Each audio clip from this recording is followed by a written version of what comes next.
좋은 아침입니다. 시편 86편으로 기도의 시간을 엽니다. 여호와여, 나는 가난하고 궁핍하오니 주의 귀를 기울여 내게 응답하소서. 나는 경건하오니 내 영혼을 보존하소서. 내 주 하나님이여, 주를 의지하는 종을 구원하소서. 주여 내게 은혜를 베푸소서. 내가 종일 주께 부르짖나이다. 주여, 내 영혼이 주를 우러러 보오니 주여 내 영혼을 기쁘게 하소서. 주는 선하사 사죄하기를 즐거워하시며 주께 부르짖는 자에게 인자함이 후하심이니이다. 여호와여, 나의 기도에 귀를 기울이시고 내가 간구하는 소리를 들으소서. 나의 환난 날에 내가 주께 부르짖으리니 주께서 내게 응답하시리이다. 아멘. 은혜와 자비가 풍성하신 하나님께 찬양과 감사를 드립니다. 환난 날에 부르짖는 주의 자녀들의 기도를 들으시고 응답하시는 주님, 오늘도 우리의 기도를 들으시옵소서. 무엇보다 주의 성령께서 우리를 깨우쳐 무엇을 위해 어떻게 기도할지를 가르쳐 주시고 우리가 기도할 뿐 아니라 믿음으로 순종하며 나아가야 할 것들도 깨우쳐 주옵소서. 먼저 주의 나라와 그의 의를 구하라고 가르쳐 주셨사오니 주님이 코로나 비상사태를 통해 전 세계에 영적인 각성을 허락하여 주옵소서. 전 세계 교회들과 성도들이 우리 교회가, 우리 가정이 나의 10년 가운데 우리 모두가 주의 말씀으로 돌아오게 하시고 성령의 충만한 능력으로 일어나 예수님의 사랑과 진리를 두려움과 고통 중에 있는 우리의 이웃과 열방에 선포하게 하옵소서. 특별히 라마단 마지막 이 명절 아이드 기간을 맞게 되는 이슬람권에 사역하고 계시는 우리 선교사님들과 현지의 성도들 주님께서 특별한 능력의 손길로 보호하시고 붙들어 주시고 수많은 무슬림들이 이번 코로나 비상사태를 통해 죄와 사망 권세를 깨뜨리시고 부활하신 예수님께로 돌아오는 구원의 역사를 허락하옵소서. 오늘도 주의 성령께서 우리의 영혼의 눈과 귀를 여시고 주의 말씀을 듣게 하옵소서. 예수님의 이름으로 기도드립니다. 아멘. 오늘의 본문은 요한복음 20장 30절, 31절 두 절입니다. 합독합니다. 예수께서 제자들 앞에서 이 책에 기록되지 아니한 다른 표적도 많이 행하셨으나 오직 이것을 기록함은 너희로 예수께서 하나님의 아들 그리스도이심을 믿게 하려 하며 또 너희로 믿고 그 이름을 힘입어 생명을 얻게 하려 함이니라. 아멘. 사도 요한은 요한복음에 기록된 표적 이외에도 주님께서 다른 표적도 많이 행하셨다고 밝힙니다. 마태복음 12장에 보면 유대인들이 예수님께 표적을 보여달라고 요구할 때 주님의 답변은 이 악하고 음란한 세대가 표적을 구하지만 선지자 요나의 표적 외에는 보일 표적이 없다. 선지자 요나가 밤낮 3일 동안 큰 물고기 뱃속에 있었던 것 같이 인자도 밤낮 사흘 동안 땅속에 있을 것이다 하셨습니다. 그러니까 십자가에서 못 박혀 죽으시고 무덤에 장사 지낸 바 되셨다가 사흘 만에 부활하시는 것이 저들에게 보여줄 하늘로부터 오는 표적이라고 말씀하신 것입니다. 사도 요한은 예수님께서 행하신 수많은 표적 가운데 지금 본인이 전달하려는 예수님이 누구시며 무엇 때문에 세상에 오셨는가라는 그 중심 메시지를 전달하는데 필요한 표적들 가운데 선별적으로 소개를 했음을 밝히는 것입니다. 그리고 요한이 또 밝히는 사실은 사람들이 표적을 보았다고 100% 모두 예수님을 믿게 되는 것이 아니었습니다. 요한복음 6장 44절에 예수님 그런 말씀하시는데요. 나를 보내신 아버지께서 이끌지 아니하시면 아무도 내게 올 수 없다. 성부 하나님께서 그 마음을 감동하여 예수님께 나오도록 이끌어 주시지 않으면 아무도 믿음을 가질 수 없다는 사실을 말씀하신 것입니다.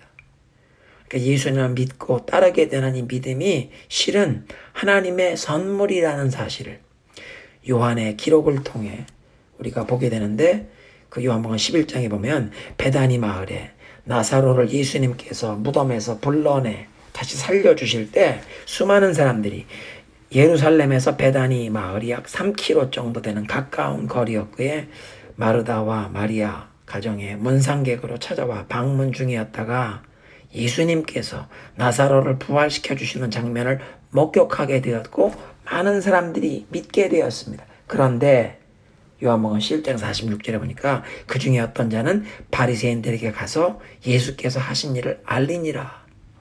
죽은 지 나흘이나 된 사람을 무덤에서 불러내는 놀라운 표적을 목격하고도 예수님을 믿게 되는 게 아니라 도리어 예수님을 미워하고 대적하는 바리새인들에게 그 일을 보고한 사람들이 있었다는 것입니다. 바리새인들에게 알려서 저들도 이 놀라운 표적을 행하신 예수님을 믿으라고 전도하러 간 것이 아니라 도리어 예수님을 대적하는 원수들에게 이렇게 죽은 자를 살려내기까지 하는 이 나사렛 예수를 막으려면 무슨 특별한 대책을 세워야 한다고 알린 것입니다.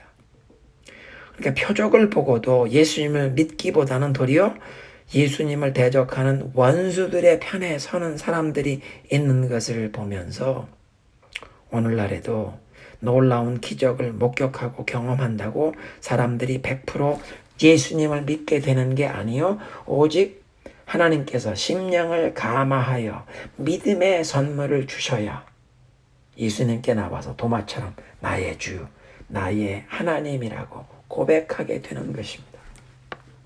그래서 우리는 사람들에게 전도할 때도 먼저 기도하고 하나님께서 그들의 마음을 감화하셔서 믿음의 선물을 주시도록 그 기도의 준비가 성령께서 그들의 마음을 감화하시는 역사를 주시도록 기도하는 것이 꼭 필요한 것입니다. 31절은 주후 90년경에 사도 요한이 이 제4복음서를 기록한 목적을 밝힙니다. 오직 이것을 기록하면 너희로 예수께서 하나님의 아들 그리스도이심을 믿게 하려 하며 또 너희로 믿고 그 이름을 힘입어 생명을 영생을 얻게 하려 함이라. 예수님을 직접 만나보지 못한 사람들이지만 이 복음서를 읽으면서 예수님이 어떤 분이신지를 알게 되고 그를 믿도록 주님의 말씀과 행적을 기록했다는 것입니다. 단순히 놀라운 표적을 행하는 그 고대 사회에 많았던 일종의 마술사의 한 사람이 아니라 예수님께서 태초부터 계셨던 하나님의 말씀이요 그 온 우주 만물을 창조하신 하나님의 로고스 그 말씀이 육신이 되어 우리 인간 세상에 찾아오셨음을 믿도록 하려고 기록했다는 것입니다. 예수 그리스도께서 하나님 아버지와 하나 되신 분이시요 성부, 성자, 성령 이 삼위의 하나님께서 하나이신 영적인 연합과 일치로 행하시는 그 삼위 하나님께서 이 예수 그리스도의 그 십자가의 대속의 제사와 부활 승리를 통해서 하나님의 백성들을 구원하시는 역사를 사도 요한은 증거한 것입니다. 하나님이 세상을 이처럼 사랑하사 독생자를 주셨으니 이는 그를 믿는 자마다 멸망하지 않고 영생을 얻게 하려 하심이라. 하나님께서 그 아들을 세상에 보내신 목적이 그를 믿고 영생을 얻도록 하심인데 사도 요한의 이 복음서를 기록한 목적도 이제 이 내용을 읽고 예수를 믿고 영생을 얻기를 원했다는 것입니다.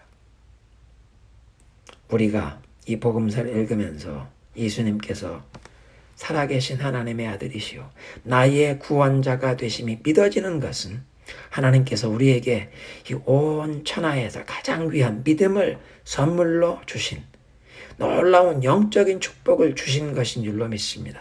성령이 우리의 마음을 감화하사 예수님께 나오도록 역사하셨고 그 예수를 믿고 영생을 얻도록 역사하신 줄로 믿습니다. 기도합니다. 하나님 감사합니다. 죄에 빠진 인류를 불쌍히 여기시고 독생자 예수님을 보내셔서 누구든지 그를 믿으며 멸망치 않고 영생을 얻는 축복을 주시니 감사합니다. 예수님 감사합니다. 성부 하나님의 뜻에 온전히 순복하사 하늘 보좌의 영광을 다 벗어두시고 이 땅에 섬기는 종의 모습으로 오셔서 당신께 속한 사람들을 끝까지 사랑하심을 보여주시고 십자가에서 고난당하실 뿐 아니라 부활 승리하셔서 이제 우리 모두에게 부활과 영생의 소망을 주시니 감사합니다. 성령님 감사합니다. 우리의 마음을 감화하사 예수님을 믿고 의지하게 인도하시며 오늘도 우리를 모든 진리 가운데로 인도하시니 감사합니다.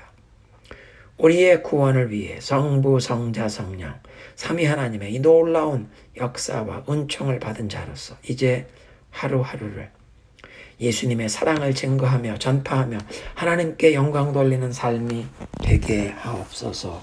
예수님의 이름으로 기도드리옵나이다. 아멘.